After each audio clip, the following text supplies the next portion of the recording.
Hello, my name is Adan Jackson. I am the founder and president of BIOS. Uh, Today, we will be discussing education in biology and implications of education in biology, of changing education in biology. So we'll be starting out with very simple, questions. What is the state of biology? All right, so the current state of, more specifically, education and research.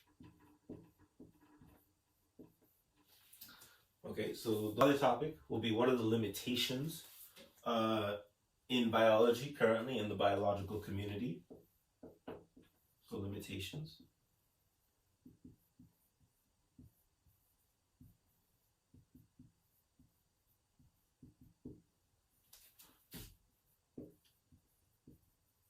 And when we talk about the biological community, we're not only talking about the students and the different people and professors and individuals in them, but we also include the rest of society, and we also include the ability to perform certain tasks and on top of tasks involving like research, gathering data, things like that in biology. So really, we're talking about anything to really do with biology, because we are a community, and at every aspect, sometimes we like to ignore uh, the aspects that the aspects of the biological community that aren't quite in our face. The ones that aren't.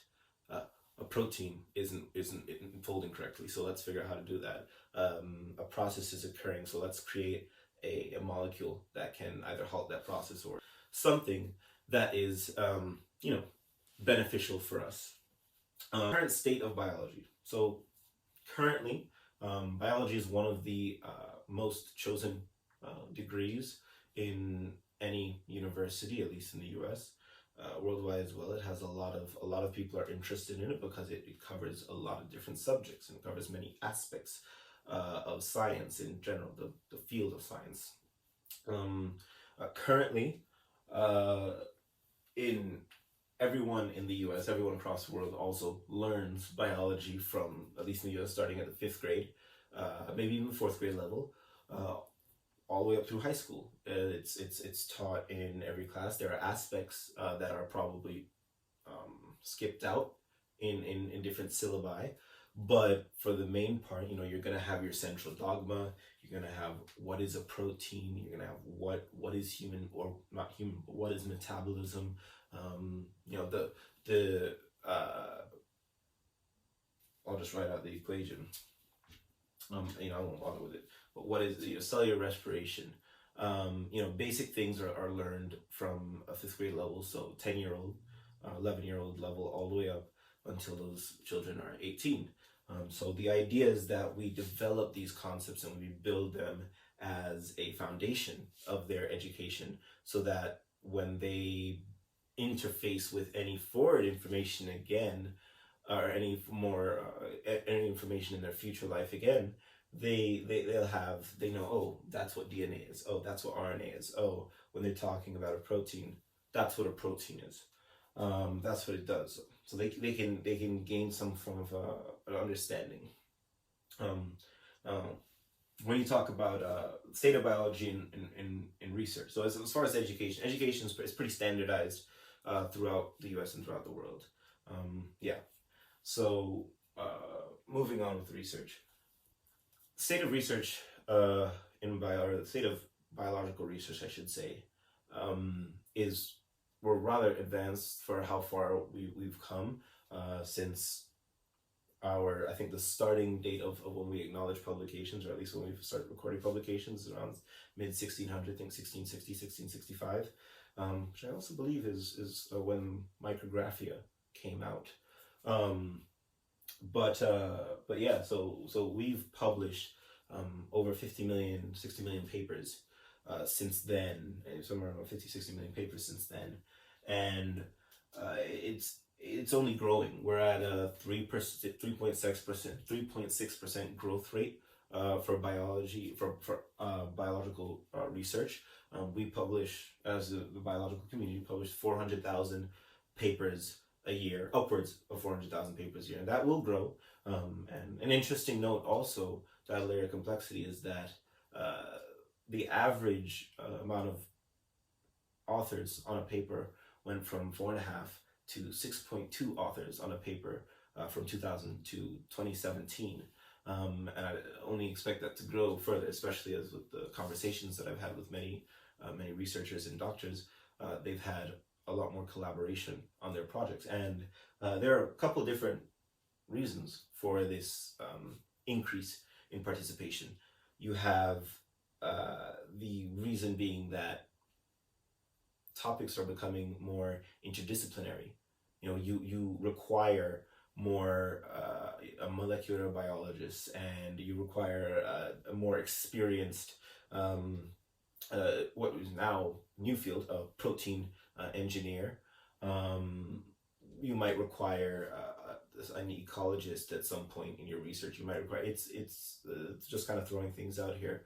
But you look at, I mean, it's very visible. You read any one paper, you'll notice that there are definitely quite a few names written at top, no matter what level the research is at, and quality of research. A lot of people working on teams now. So the other reason also is that general interconnectivity is higher. We have had significantly more technology accessible to us in that time span, since 2000 to 2017. If you remember 2000, I mean, try thinking of AOL or Yahoo or anything back in 2000. You would die if you had to wait at the speeds or use the internet at the speeds that the 2000s did. So completely, definitely something that we should acknowledge here, because you look at especially 2020 now. We have 5G coming out. We have interconnected cities. Internet of Things is taking over technology and taking over the workplace as well, and every aspect of it. And that will be included in biology as well. In biology, you will be able. Internet of Things will be pervasive throughout labs soon. So that's kind of like a little brief intro to the state of research in biology. I mean, also in biological research, you've seen a large increase in higher quality quantitative data and imaging data. So now we have single-celled imaging that just came out over the last 3 years. Cryo-M since 2017 has had exponential growth in usage. Of course, you have difficulties with Cryo-M. You have the difficulties of costs of about $15,000 per structure. Then also creating a solvent for those proteins to be stable in. And of course, it's cryo, so you do need to pay for the helium that you'll be using for freezing these samples. Furthermore, there's also like X-ray crystallography, pretty much standard in understanding protein structure now. It's still expensive. It still takes a year to do on average, almost unbeknownst to me. But it's still timely and it's still costly. Thank you to DeepMind AI. So if you haven't heard, they finally were able to crack protein folding and can pretty much get any structure within one hydrogen atom distance, so 1 angstrom distance, which is very good. That's considered 90% accuracy for them. So that's very useful, especially in the future and especially with what we're doing at BIOS. So hopefully when licensing comes online or commercial licensing comes online, we'll definitely be looking into that to see what how we can apply that and to what extent we can apply that. So as far as research, just generally research has been accelerating quite a bit, exponentially even. Along with data, it's a data issue. Also in research, you have the issue of exposure of research. There's so much done. As we said, there's 400,000 papers published a year. No one person can read any fraction of that amount of papers and be able to comprehend them and keep them in their head and be able to apply them at any one time. efficiently. So that's an issue. As you know, the ideas behind biology are all interlinked. So not having that ability to be able to peruse information and comprehend it, and not only peruse but produce accurate information is difficult for us. So we spend most of our time reading. We spend most of our time sitting down, learning concepts, learning processes, try to think about how to manipulate those concept processes or change them, modulate them in some way for our benefit, whether it be on a technical level or experimental, or it just be in general theory. Um, we really do try to wrap our heads around it and get right down to it and target, pretty much create a goal, hit that goal, or create a path to get to that goal. And if it doesn't materialize, then there's something, there may have been an issue. If we do hit that goal, so then your research would be considered successful, to an extent, of course. So tons of different aspects of research, but main thing: increased publishing, increased complexity of research, increased interdisciplinary participation in research, and increased technologies in research. And these technologies also create a lot more data. Cryom files are a lot larger. They all files, the more data you have, the higher resolution, the larger the data will be. So that's also an issue. Also in research, research is not done for the sake of research. I think that's an issue. I know professors and not just professors, but postdocs and tons of other individuals will get grants and so on and so forth. But it's difficult to continue. I'm gonna scratch that part out. All right. Anyway.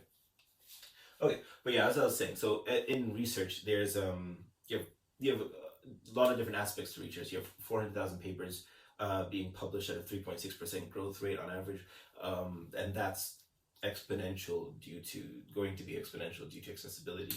Like you said, increase in interdisciplinary activity, and many other layers of complexity that have been subsequently added on, from publishing to bureaucracy in the workplace, to just simple lab accessibility.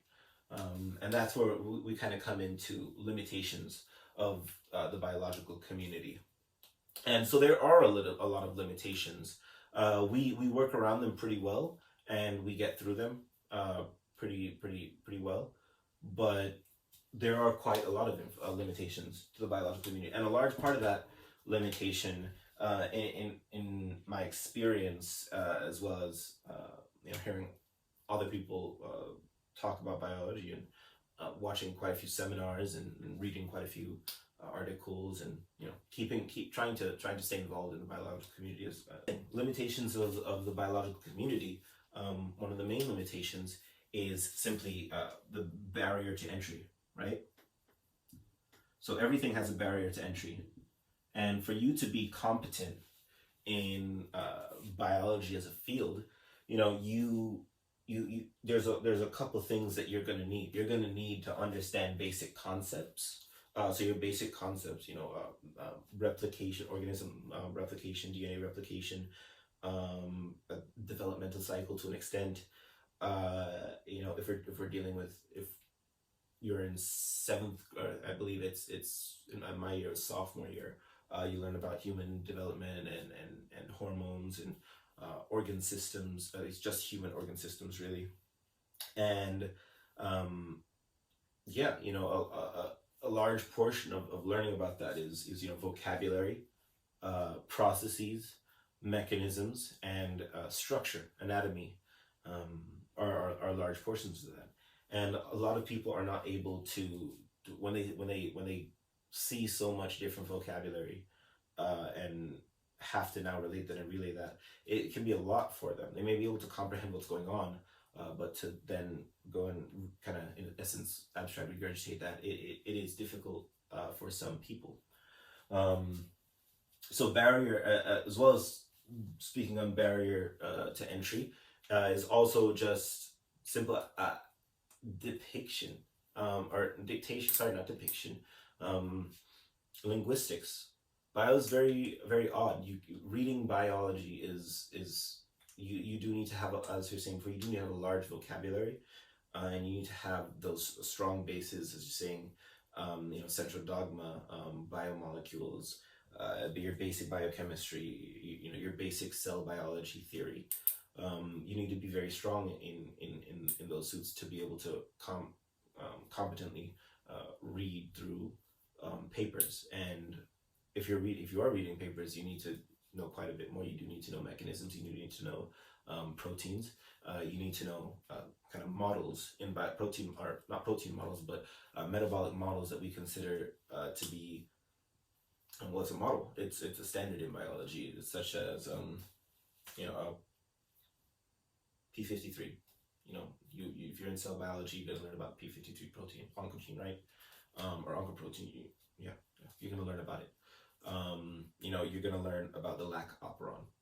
You're gonna learn about regulation. You're gonna learn about mRNA termination. There are certain things that you have to be able to know. Maybe not fully in depth, but you need to be aware of them. You need to know how they, to an extent, how they work, and you need to be competent on them. Especially, as I was saying, with a lot of research, because those ideas are interlinked. And biology, of course, there are many different aspects. Like every research project has multiple aspects of that learning, of those stages of learning and those concepts that you're educated on, to produce one publication or one experiment, or any one output. So yeah, barriers of entry really include just basic concept competency, and vocab competency, right? Or just a general understanding in your vocab, in the lexicon of biology, really. Other things of limitations to the biological community, apart from barrier to entry, the cost. Biology is a very expensive field. As I was saying, cryo-EM costs $15,000. X-ray crystallography requires you to have good techs that cost money. You need to go through a lot of solvent, which is a lot of money, to run these solutions, because you need to figure out how to crystallize these proteins for crystallography. And for cryo-EM, you need to be able to freeze them in solution in crystallography, or in cryo-EM. So cost is a high relation, even in and really in any aspect of analysis of protein analysis, DNA analysis, or RNA analysis. It's going to be high cost. Thankfully now, some machines have lowered recurring costs, but overhead costs for those machines, you're looking for like an ion turret machine. That's definitely a couple $100,000 for equipment, all overhead, prep, setup, everything. Cryo-EM machines are upwards of $8 million. Luckily, we've had, or not luckily, but thankfully, because cryo-EM is in such a high demand, there are a couple startup groups that are working on creating cryo machines that reduce the price for the cryo machine itself, down to, I believe I saw anywhere from $1.5 million to $5 million, and then reducing costs anywhere from $1,500 to, I think, around $4,000 was what I saw. And keep in mind, these are definitely prototypes, and not necessarily prototypes, because the first prototype that one of the groups built was actually old parts from other cryo machines, or other. I'm not really sure how they did it, but it was over at MIT. There were a couple of physicists and biologists, and they were able to put it together. Engineers, they were able to put it together, and they did their thing. And they actually started a group. I forgot what the startup group is called. I put it right there. But yeah, so cost is a large part. As you said, a couple $1 million for some of these machines, and we said recurring costs doing proteins, $15,000 for a protein. That's a lot of money for a lab. That's a lot of money, especially if you don't get it right and it's wrong. That's $15,000 down the drain, or however much money you've been spending down the drain. On top of that, you're looking at using animals for testing. That's also extremely expensive. So as you know, cell on a chip has become, big wave. Liquid culture, yeah, cell on a chip and liquid cultures, or not liquid cultures, liquid biopsies have become the two largest things in biology because of the um, smaller amount of material needed and higher efficiency, and of course you also have a somewhat moral aspect to animal testing. But those are just some. So as you said, barrier of entry, cost in biology, and we're gonna do one more that really ties back to research, and that's access to information, right?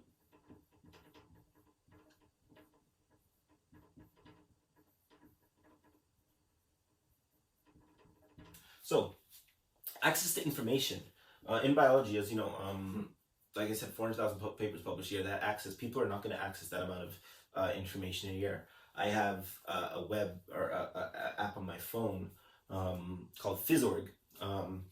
Definitely recommend you get it. I love the app. 99 cents a month.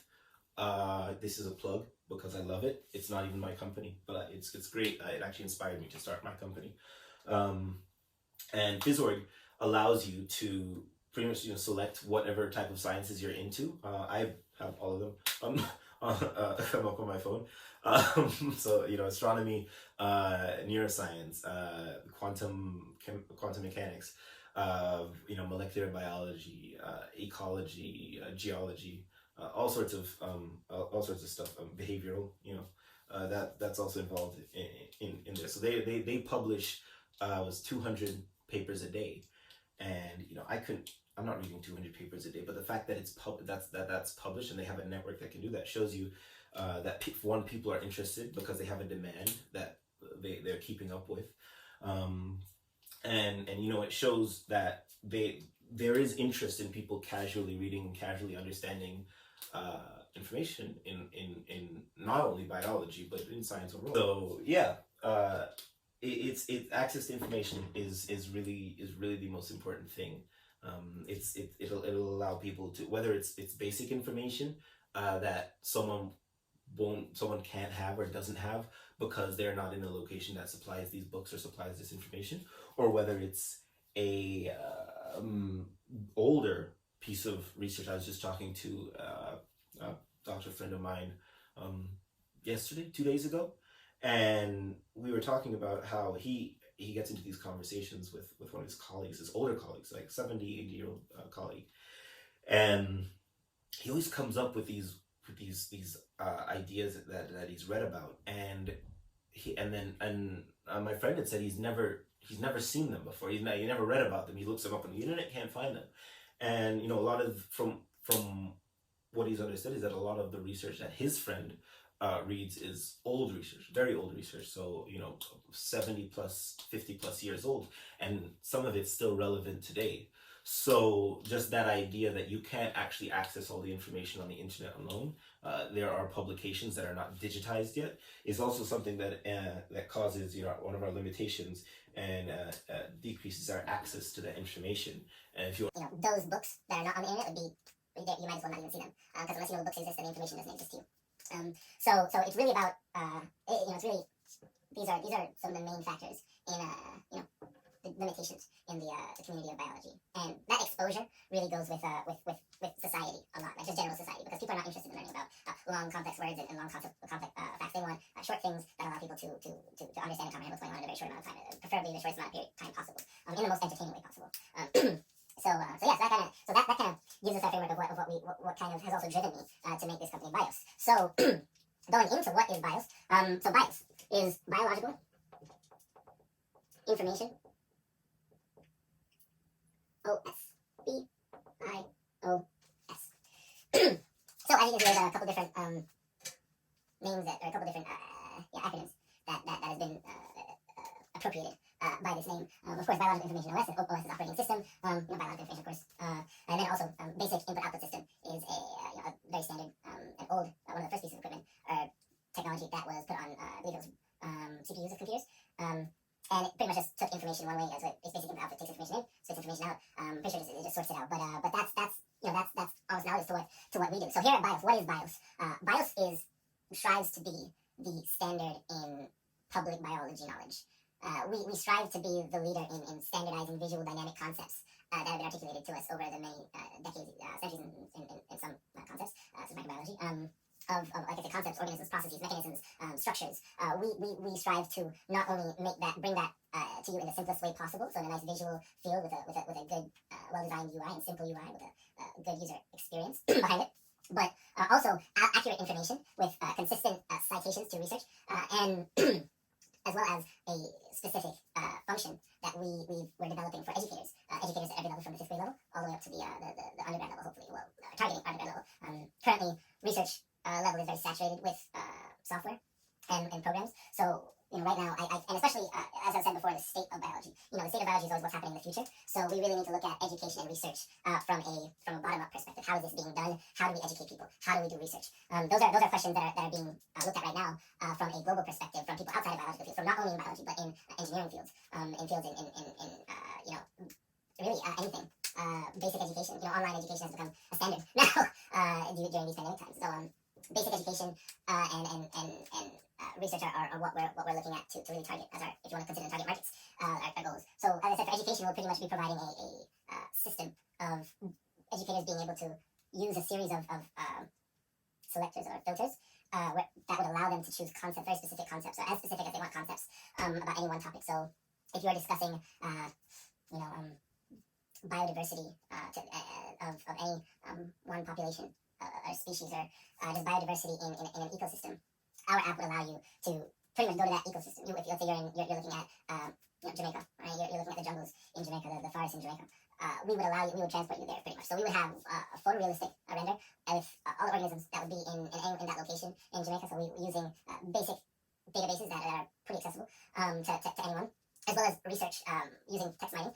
We'd be able to build three-dimensional renders of these ecosystems with their organisms in it, and concepts that would be able to visualize, or not visualize, but articulated much better on it. So in the case of, let's say we show an image here of like you said, a jungle in Jamaica, you would have the plant life that's there. So botany would definitely be a field that's there. As you said, because it's in ecology, that would definitely cover ecology. Your energy transfer, so your trophic system, what population is your herbivores, and then your primary, secondary, tertiary from there. You'd be able to, like I said, you'd be able to access any one piece of information. And if, let's say, like you said, we were pulling on biodiversity, we would be able to display the definition of biodiversity, simple, not too difficult of a concept, but actually be able to visualize it. And you'd be able to drag that module, so to speak. And as I said, choose your ecosystem. You'd be able to drive that module into a folder, and you'd be able to save that under ecology for 5th graders, or 5th grade ecology lesson, whatever it may be. And you'd be able to then consistently drag more modules into that. So, building on top of that. So, looking at biodiversity, then also, like you said, trophic levels. Then from there, maybe looking at population sizes. I'm not an ecologist, but, those are things that 5th graders, or people kids in 5th grade more likely learn. So those types of concepts are important to be able to be easily accessible. And so we'll display 2 different ways to do that. As I said, one will be a filter way, and one will be purely visually, not purely visually, visual with as I said, a UI around it to help you navigate and identify what you want, what you don't want. But as I said, we want to be as visually accurate as possible. When it comes to a high school to undergrad level, we can go down to, we'll be able to, using molecular dynamics, GROMACS, LAMPS, CHARM, AMBER, different force fields as well. We'll be able to make models as close to either homologous proteins, or similar to any one system, and we'll be able to model that in silico. So our first target is glycolysis. So when we're learning about glycolysis, our first part in glycolysis is going to be, I believe it's that phosphorylation. Hexokinase. So if I'm not saying, that's a phosphorylation that joins on the other side, and then there's another isomerization that is a phosphorylation, and it splits. So glycolysis would be something that we'd model, and we'd be able to articulate, okay, what is glycolysis? Where does glycolysis take place? Your very basic information, and it would be able to be visualized, and you'd be able to then zoom out and see the cell again as an operating cell. And you'd then be able to choose another subsequent pathway or structure or process, DNA replication, or just going over the central dogma in general. What do they look like? What do they do? Those are also questions that a lot of people have never seen before. Most of the world hasn't seen before, because it hasn't been done before, in mass, or in such a large scale.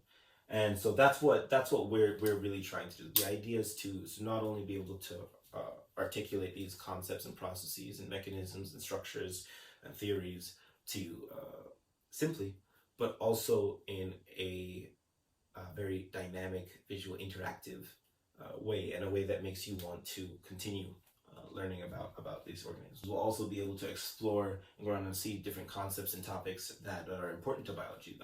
We plan on having a section where you'll be able to learn different basic concepts about biology, similar to many other any other intro book that you'll read, or any other thing that you'll read. We'll have that, any intro video that you watch. We'll be able to have that right on an app. And that's something that I do want to comment on, that we will not be like Khan Academy or Coursera or Masterclass or any of that.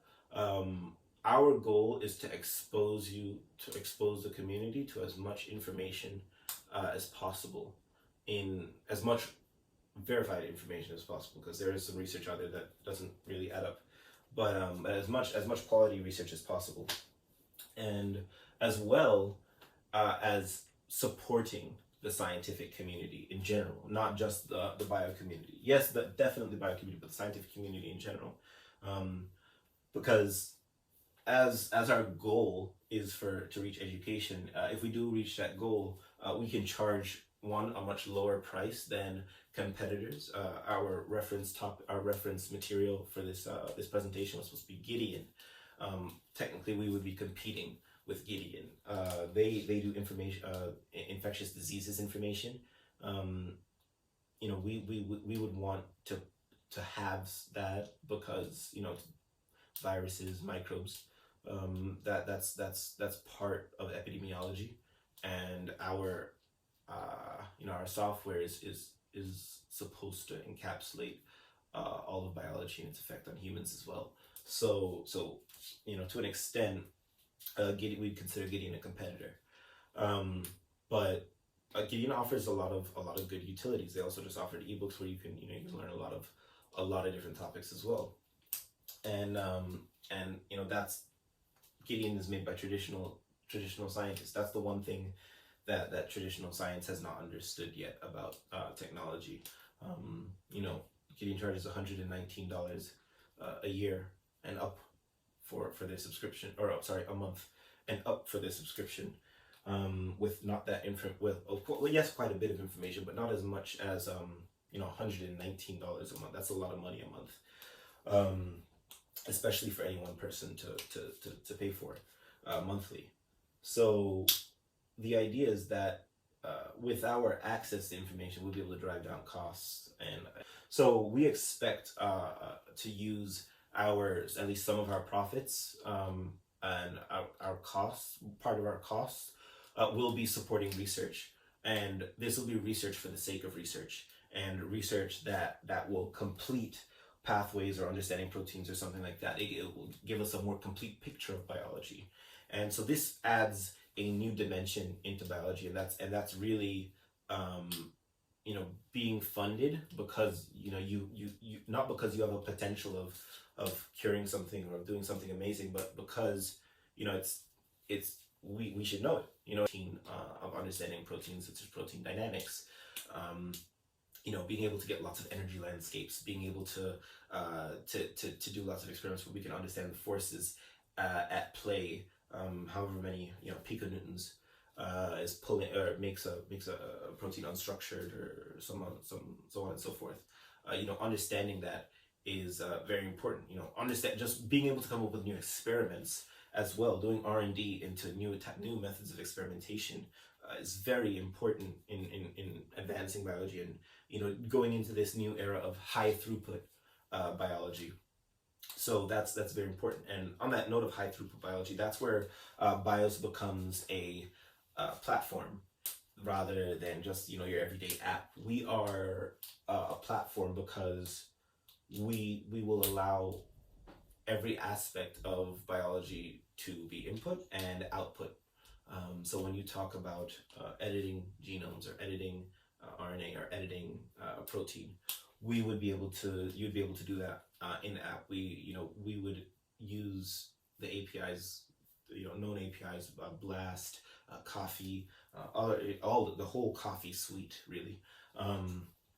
So we would be able to do that in app, and people would be able to edit genomes in app, and really be connected to a third party DNA synthesizer, RNA synthesizer, whoever it may be that your lab or you prefer to use, um, and run experiments. And the next generation of that is, like I was saying, what we offer is being able to do that all on a tablet, as well as being able to look at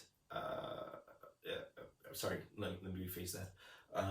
Going back to someone like Stratios, startup for Eli Lilly, that are funded by Eli Lilly, just got recent funding by Eli Lilly, that allows for microlabs, fully automated machine learning controlled microlabs to operate.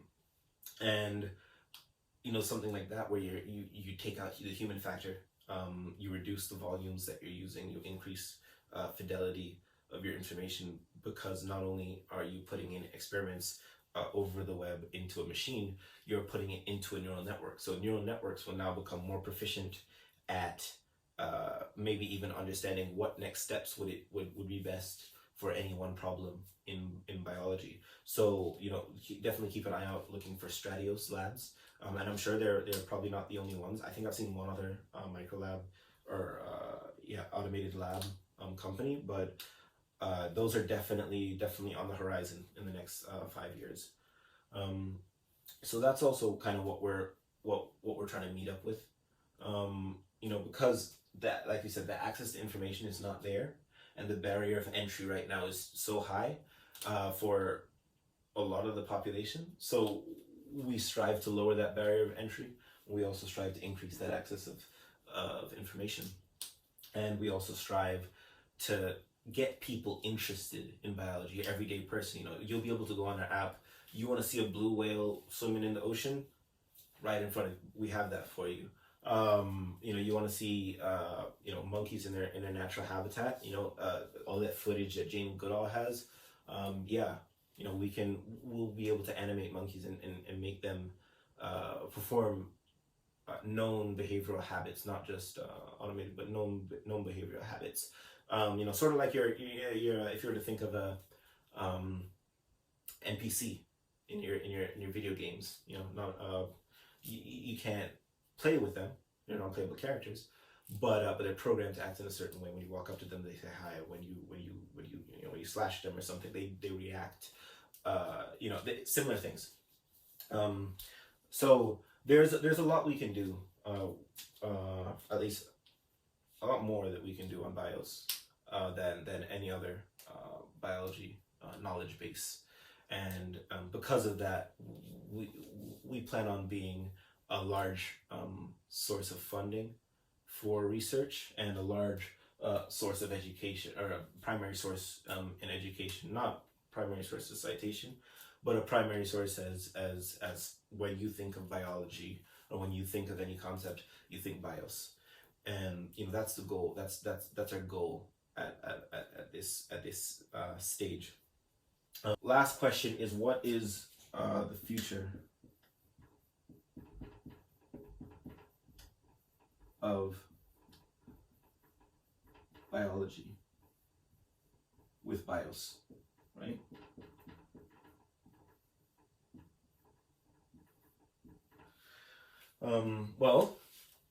As I said, it was a little bit stated, prior to, just to highlight, because we're focusing on education, we will be able to provide a centralized resource, centralized modular methodized resource for any one concept, process, structure in biology.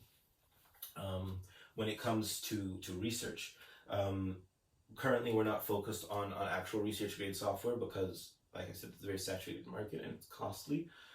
So research would really be doing preliminary research before you conduct an experiment, looking at processes, looking at concepts, reading papers, accessing papers, maybe even accessing videos through our software. We'll have if you imagine this is a screen, we'll have like a small rectangle up here somewhere, we're not really sure yet, with the names of all the authors, and every time you click on something, it'll come up. So we'll always have researchers will always have recognition in bios, no matter what it is, no matter who it is, even if it's the last person published on the paper, or not last person, but middle person, should say, published on the paper. Their face will be there. They'll have an image. People will know who they are. Because conducting research for bios, conducting research for everyone really. So for the research, we'll have at least preliminary. As I said, to handle these limitations in the biological community, decreasing barrier of entry. How are we doing that?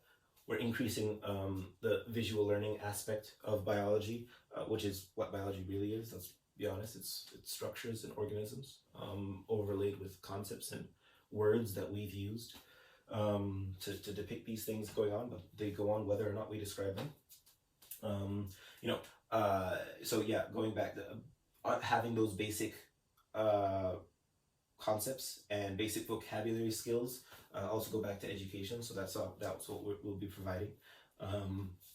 Cost, we don't, that 120 a month that Gideon charges and upwards is what we'd be striving to look for annually.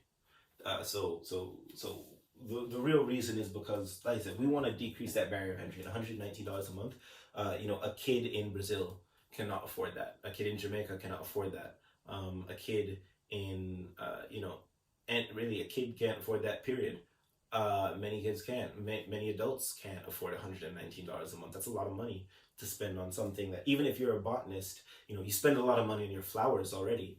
You spend a lot of money on your resources, your tools that you're using. So the information tool, because we can do it at scale, it should definitely for you, there should be no reason you're paying that much. And for us, we believe that there's no reason it should cost, it should be cost prohibitive for you to learn. And like I said, access to information, that kind of goes with cost and barrier, but access to information is like we said, that exposure of getting those old papers or those far out there papers, or those just not well-known papers, bring them up to the surface, so that when you're talking about any one protein, you could look through a timeline and see, oh, these are all the papers published back from whenever this protein was mentioned, or whenever this mechanism was mentioned, or to what it has evolved to, or what's the most recent research done on this, and what other or concepts and ideas does it point to, or does it use, or does it implement? So like I said, access to information is that next key that we'll have. So, but I believe through creating any degree of increased accessibility will lead to a degree of actual interaction with the customer, and as well as interaction with information. And so that's also where access to information comes in. That's what we strive to do. Information should not, you should be able to have access to information. After all, it is the only thing that will be the stabilizing or equalizing force in this world.